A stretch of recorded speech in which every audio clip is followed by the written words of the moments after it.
भगवत प्राप्ति को भारतीय चिंतन में सबसे ऊपर की उपलब्धि माना जाता है और उसकी सिद्धि के लिए बहुत से उपायों का भी आर्ष साहित्य में वर्णन मिलता है।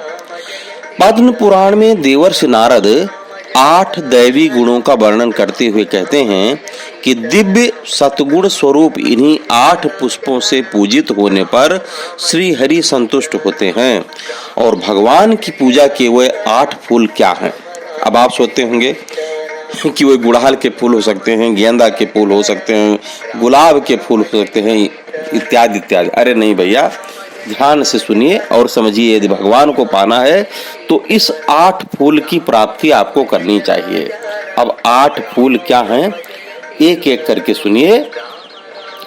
अहिंसा प्रथमं पुष्पम, द्वितीयं करणग्रह, तृतीयकं भूतदया, चतुर्थं शान्तिरेव च, समस्तुं पंचम पुष्पम, ध्यानं ज्ञानं विशेषतः, सत्यं चैवाष्टमं पुष्पमे तैत्वेति केशवः, इतैरेवाष्टभिः पुष्पैः स्तुष्यते चार्चितो हरिः।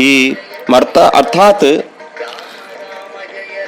अहिंसा, इंद्रिय संयम, भूत दया क्षमा, अंतःकरण का संयम, भगवत स्वरूप का ध्यान, विशेष रूप से ज्ञान, निष्ठा और सत्य, इन दिव्य गुणों को विशुद्ध भाव से अपने में धारण करना निश्चय ही केशव का आराधन करना, केशवाराधन करना है।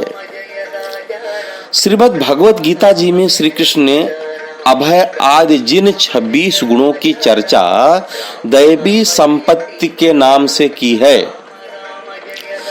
उन्हें ही यहाँ भगवत पूजन का कारण रूप 8 पुष्पों के नाम से कहा गया है।